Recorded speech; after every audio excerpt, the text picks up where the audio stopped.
Hi, hello. We are discussing in the previous videos regarding the emotional intelligence, what is meant by emotional intelligence and the components of emotional intelligence. In the previous video, we are talking about how to teach children labeling the emotions. If you didn't watch that video, the link is in the description, you can watch it. So today we are going to talk about how to teach children the self-control.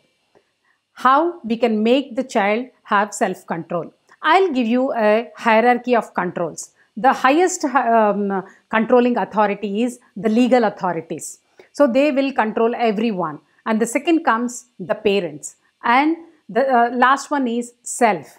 And if I know how to control myself, or if any child learns to control themselves, they don't need the parents or they don't need the higher law authorities to control them. So this is the importance of learning self-control. I'll give you a small example of an experiment. This experiment was done in 1960. The experiment name is Marshmallow Experiment. The researcher instructed the 900 children that he is going to give a marshmallow to them, and if the children are not eating it for a particular period of time, then they will get a better treat instead of marshmallow. So out of 900 children, 40% of the children were able to control themselves without eating the marshmallow. So this, and in the later experiments, it's been very clear that the 40% of the children are highly successful in their life with good jobs and everything. So self-control is very, very important. So how can we teach self-control in children? Because most of the people, when they come to me, they tell that I don't know how to control my child. He's yelling, he's screaming, or he throws tantrums, or he talks a lot, kinds of things. See, they doesn't know how to talk in front of others, they doesn't know how to behave in particular situations. So I will teach you a few tips regarding how to have a self-control.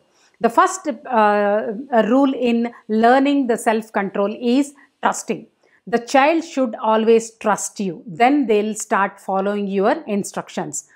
If I promise something to my child, I have to fulfill it. If I say her that I am going to take you out, so I have to take them out. This is the first rule. So trusting, building up the trust is very, very important. So the second rule in self-control is acknowledgement. If your child is having a positive emotion or a negative emotion, go sit with them, touch them, or if possible, hug them and say that, I know you are upset. I know you are feeling bad. I know you feel like crying. You take your time to become normal. So you just acknowledge it and give the time or space for the child to come out of it. Once they come out of it, they can come back to you. So what are we doing here? We are trying to acknowledge the feeling and teaching the child to acknowledge. So once they start acknowledging, first thing the child has to learn is they have to understand that the other person is in pain. The second thing is they have to acknowledge it. This is the second thing which we have to teach in self-control. And the third thing is setting limits. We know children want to jump, yell and scream and tear the papers, lots of things. We are giving them a freedom.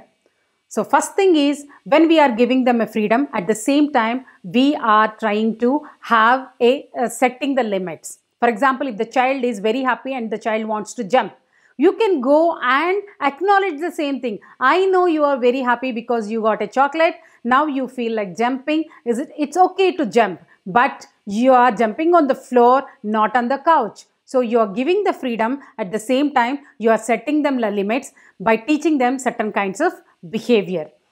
The fourth rule here is always try to have attention when they are talking to you. So why this attention is, when you are showing attention when the child is talking, they also show the same attention when you are talking. So they try to observe your facial expressions, they try to see your pain, and they want to come back with the resolutions. This is the fourth rule of it.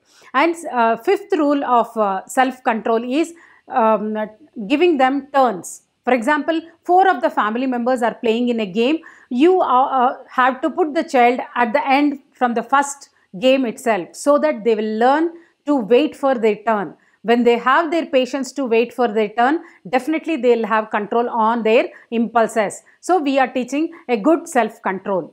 So the teaching self-control is the second component of emotional intelligence. Other component is empathy. So how to teach empathy, we are going to learn in next video. Thank you so much for watching.